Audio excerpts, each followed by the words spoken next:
Welcome to my world. Won't you come on in?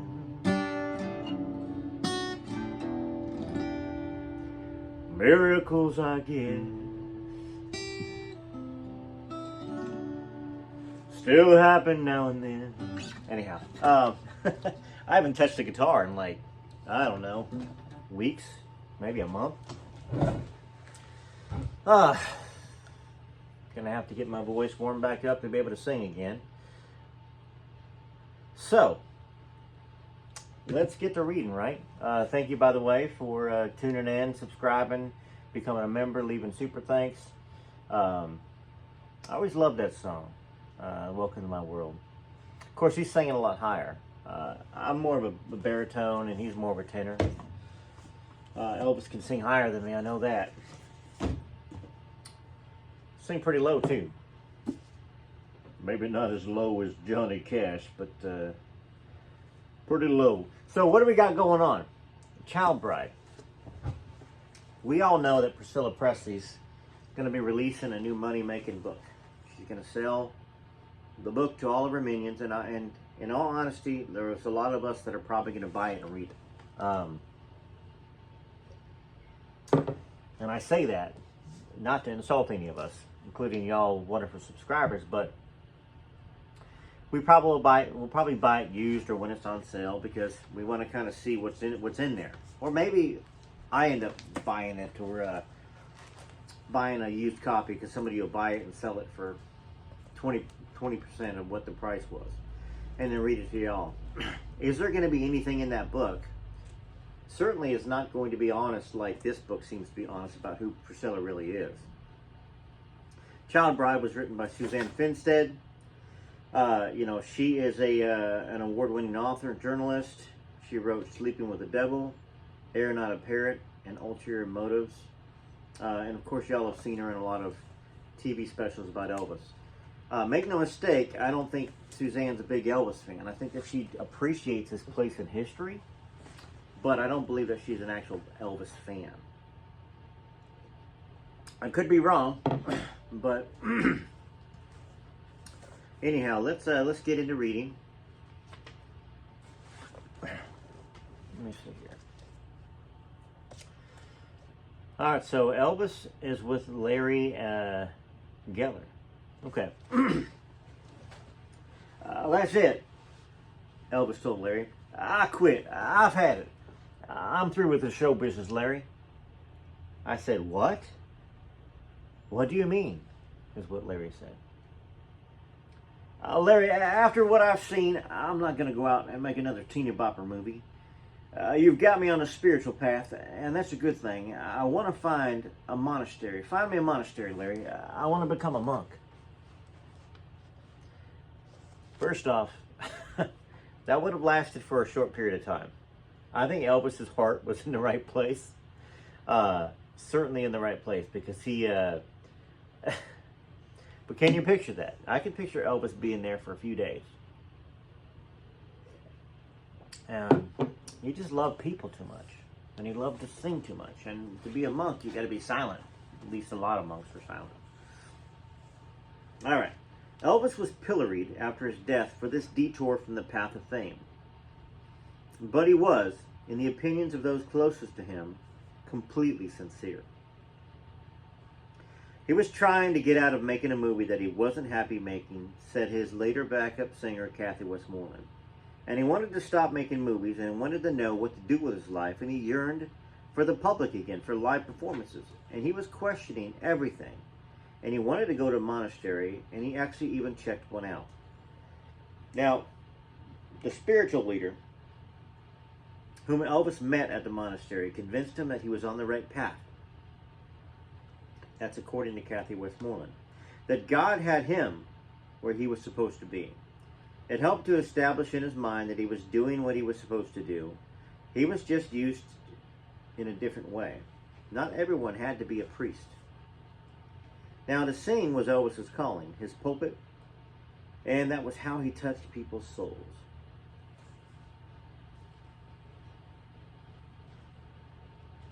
Elvis's forays into the metaphysical ranged from the sublime to the ridiculous, according to Suzanne, once again.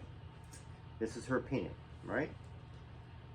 One time, for example, Priscilla and several of the wives attempted to communicate telepathically with Elvis and their husbands and were convinced they had reached each other through ESP. Now, despite Priscilla's occasional efforts to humor Elvis, the chasm between them was growing ever more immense. Now, Elvis's fondest wish was that Priscilla would accompany him on his spiritual quest, because if they were true soulmates, he would say to her that she would join him. He had Larry prepare her astrological chart and study her numerology to see if they were compatible. Larry also created lexicons from the letters in her name, part of Elvis's concentrated effort to see whether they belonged together and if he could trust her.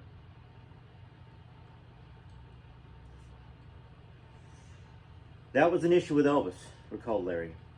Elvis was not into astrology or tarot cards or telling the future, because that bordered on the occult, and he was not into anything occult. However, Elvis was very much into numerology. One of his favorite books was Chiro's Book of Numbers. He also spent time with Daya Mata. It reminds me of Daria Matera for some reason. Daya Mata, the leader of the Self-Realization Center on Mount Washington in Los Angeles, and entreated Priscilla to attend lectures by Manly Hall, who was a multilingual, intellectual spiritualist whose talks actually bored Priscilla. In Larry's opinion, she lacked intellectual depth. And I think that we can all agree that Priscilla is not the sharpest tool in the shed. You know, and first off, I think it's perfectly fine for a guy to be a provider.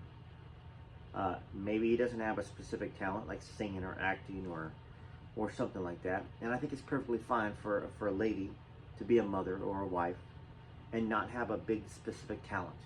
I don't think that's necessary. But I think that you have to have depth. You've got to have things that you believe in. You've got to have, in a sense, a mission. And that might be to be the best mother in the world or the best wife in the world, or a combination of both, and maybe the best friend, or kind, and you give yourself for free to help other people. When somebody has a problem, you don't say, you're in my thoughts and prayers. If you can, you say, how can I help? I just don't see Priscilla as that type of person. And Larry obviously didn't either. She lacked intellectual depth, and she probably lacked spiritual depth. It's always the hardest thing to say, depths. D-E-P-T-H. Depth. Elvis and Priscilla were on two separate paths with different interests. What kept them together was his intense belief or hope that they were twin souls, and her determination to get married also kept them together. Alright, now Elvis's metaphysical pursuits did not cause him to abandon his love or his belief in Jesus. And though he sometimes saw himself as a modern quasi-prophet, he disliked the nickname the King. He would never let one time go by when someone hollered out in the crowd, "Hey, that's the King," recalled Kathy Westmoreland. He said that there was only one King, Jesus Christ. Willie Jane Nichols recalled Priscilla reading the Bible to Elvis one time when he was sick. Willie Jane Nichols. Okay, sorry. So Elvis, sorry. Priscilla read the Bible to Elvis once when he was sick. Okay. He liked to hear her read the Bible, and I imagine he was explaining things to her. Elvis would also watch the Ten Commandments again and again and again, describing the biblical events on screen to whoever was with him. One of the stars of that movie, unsurprisingly, was Deborah Paget. I bet you Priscilla didn't like that. The rented house on Perugia Way in Bel Air became the setting for an almost nightly ritual of Elvis holding court in the manner of a sultan, seated in the center of a circle of nubile young women who hung on his every word as he recited the gospel or pontificated on his latest interest or theory. Adoration and interest that he was not getting at all from Priscilla, who had lost all patience with his spiritual quest. Oh, he'd go on about many different subjects, whether it be metaphysical or religion, could be history or politics, television, movies, or movie stars, said Sandy Miller, one of the girls in attendance. If something came on the TV that triggered something, maybe somebody would bring up a subject, or somebody had an unusual name and he'd go into, how'd you get that name, baby? Probably Darlin or something like that. Medical stuff, he loved medical stuff. Now Priscilla grew to detest the Perugia house and Elvis's Bible readings, which went on into the wee hours of the morning. I'd walk in and I'd walk out, and he'd want me there next to him, but I mean, there's only so much you can take, especially when the other women have other ideas too, and they were all listening, you know. He's so wonderful, asking me jealously, Priscilla said. What do you mean you're going to get water for him? And this is someone I'm, ready to marry. They were like little birds with their little feeding mouths on the floor, and he's feeding them. I look back, and it's such a decadent kind of bizarre picture when he held his court. So, y'all know that I at times have defended Priscilla for certain moments and certain times, especially before I read this book and really saw how she dealt with Lisa and all the things she did, taking the money from Lisa's business without Lisa knowing, and then suing Riley and the grandchildren for more money after Lisa passed. They were not right for each other. Priscilla doesn't seem to have any sort of a spiritual inkling about her. Now, I get why she'd not want to be there, right? But here's the deal. Not only did she not want to be there, but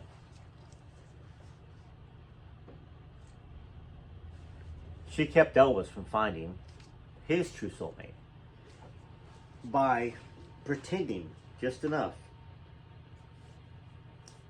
that he was the one for her. And when she got him, what did she do? She didn't want to be with him anymore. It's almost the opposite. You know how the guys have a reputation of the chase, but once you got it, you don't want it anymore. Well, that's very much how Elvis was to Priscilla. That's the way it seems to be, at least. Reading the book, talking to you guys, reading the history, seeing the things that she said in print. Because she don't want to be there. Priscilla saw each quivering starlet in the living room as a rival or potential replacement, yet she wasn't going to sit there and she just went on her own way. I was also a threat to these girls, Priscilla said. I was hated. I was not someone they were happy to see. They coped with me. I was just as much a threat to them as they were to me. You had this conglomeration of people who were constant intruders for me. Now, Priscilla, one of the aides would recount, tolerated Elvis's effing around because she knew she was going to marry him. Priscilla, one of the aides, would recount. So, I don't wonder which aide this was, this aide. The Sorees at Perugia were not entirely Bacchana. I don't even know how to say that. Bacchanalan. Bacchanalian? I don't know. Elvis, according to later girlfriend Barbara Lee, was happy when he was sharing and teaching. He liked to do that with women, or a young girl, or a woman who was listening to you, and you can teach them something. That was his greatest pleasures. It wasn't necessarily all the things Priscilla was imagining or the aides were imagining. The misfortune was that Priscilla had no interest or no curiosity about Elvis's religious pursuits, any more than did the majority of his mostly redneck retinue, who saw them and Larry Geller as dangerous distractions from his life and career. See, him and Larry would sit there and talk about what he was on earth. Okay, so Larry and him would sit there and talk about what he was on earth for, to teach people, Joe Esposito complained. trying to make Elvis a philosopher. It was a 24-hour-a-day ordeal. While things were going by, time and music was going by, and they were just talking about this philosophy and nothing was happening. So it offended a lot of people around Elvis, and Priscilla too. Priscilla took to playing Hollywood gin with the other girlfriends and wives while the court was assembled in the living room. Patty Perry saw her as a very secure girl. She was a toughie, but she didn't know what was going on. Well, Priscilla knew enough to be embarrassed by the recurring harem in the living room and to question whether she and Elvis would ever marry. The guys were all handpicking who would come in, you know. They were choice girls, Priscilla said. Every time I'd come by, there'd be some new girls at the gate, and Sonny and Red would bring them in, and they'd be on the floor. I mean, it was just so unhealthy, so bizarre, and you just don't feel good, and you don't care. You wonder, what's all this about? This is, you know, my future husband. That was someone that we'd been talking marriage about. So, it's kind of written kind of weird there, the way Suzanne is phrasing this stuff. Apologies for that.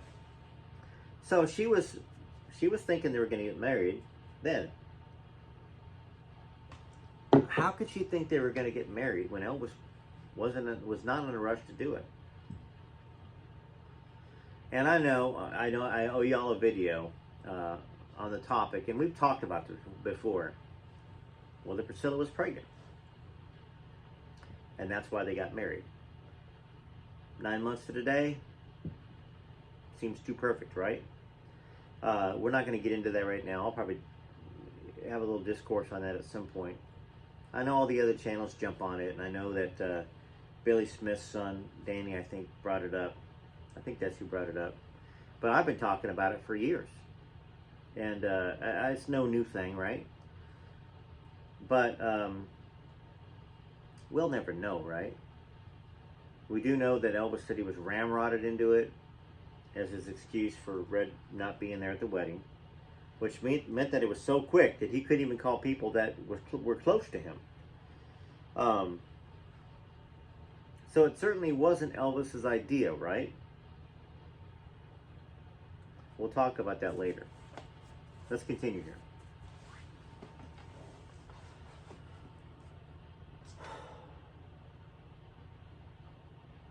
All right. According to D. Stanley, Elvis would hear from the bobbleheads every day. When are you going to marry my daughter? Elvis would tell Priscilla, and she would later say, okay, we're not going to do it this year, but in 2 years, sure. And you go, but in the meantime, what's going to happen in 2 years? Said Priscilla. Someone downstairs is going to be, you know, with their mouths open, could be the right one. Elvis was full of rationales for the delay. Career had a lot to do with it, said Priscilla. He was just starting out again, and I was still in the background.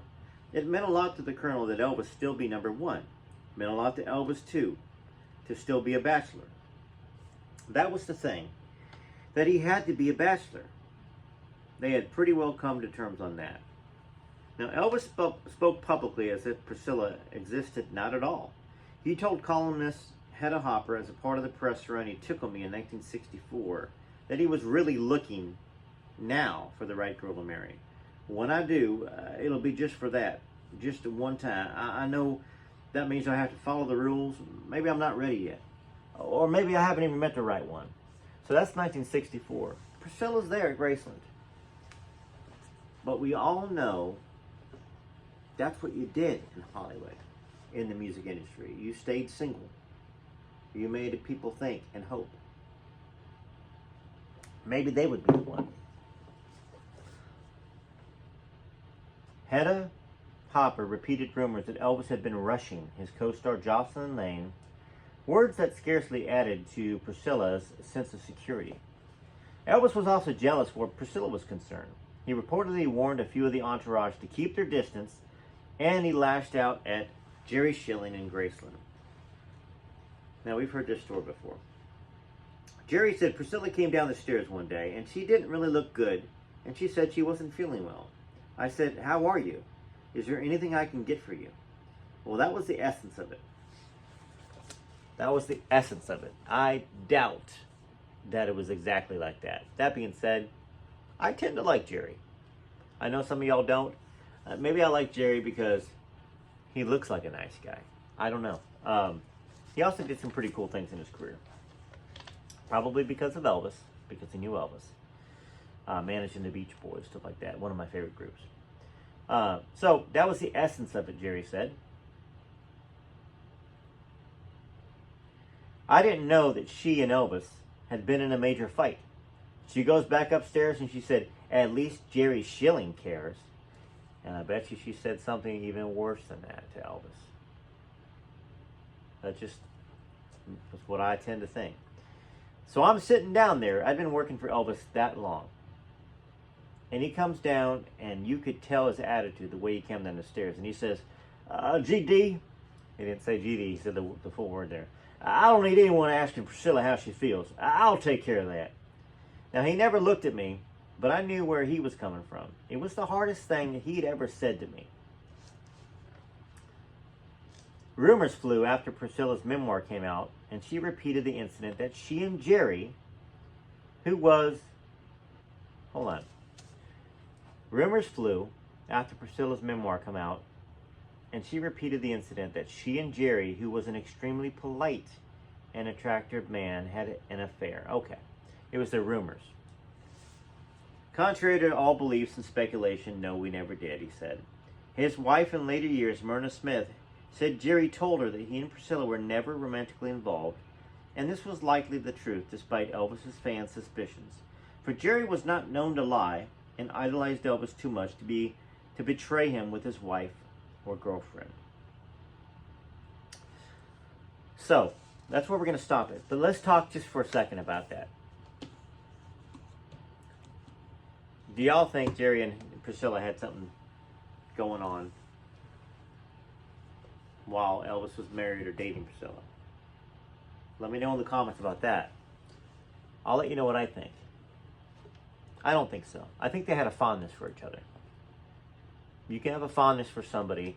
Maybe Jerry felt a little bad because, truthfully, I think all of us can understand that it's nearly an impossible situation to be with somebody that's loved by everybody else, that has the opposite sex around them all of the time, and let's just say they're as attractive or more attractive than you.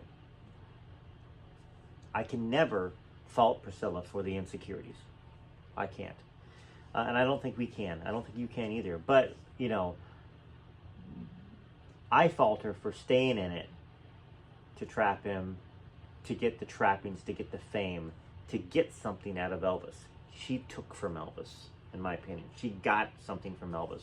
And she continued insisting that it was her birthright to collect his estate, to kick everybody off the airplane after he passed, and it was her airplane now. And then Lisa, and you know, she got cut out of the will by Elvis and Lisa. That tells you something about who she is and what she's all about. Excuse me, my goodness. Drank too much coffee. Can't edit it out. I'm just loading this on the internet, so that's the hillbilly in me. Pardon me for that. I'm gonna catch heck from somebody. I know it. Most of y'all be fine with that, I'm sure. Like sitting around the living room talking, right? But like, do I think maybe after Elvis passed and Myrna passed, did they have anything? Maybe, maybe not. I don't know. I don't think that Jerry offered anything to Priscilla. Jerry is not going to be rich and give her all the riches that she wants. So I don't think a relationship could have happened just basically because of that. I ain't saying she's a gold digger, but she ain't going with no whatever. You know the song, how the song goes. Jerry didn't have the kind of money to get Priscilla interested. So maybe nothing ever happened besides some fondness. Maybe something did happen that was a casual thing. But I don't think it happened while Elvis was alive or dating. Probably while Elvis was alive. I don't think Jerry would have done that. I just don't think that. Could be wrong. And I do want to know your thoughts. It's all opinions here. Your opinions, my opinions. Hope you have a wonderful day, a wonderful evening. I've got to change the brakes on my son's car. So I'm going to have to get out of this, get up here and put some sort of overalls or something on to catch all the grease and stuff. Yeah. Thanks for joining me. Till next time. Rare Elvis Photos.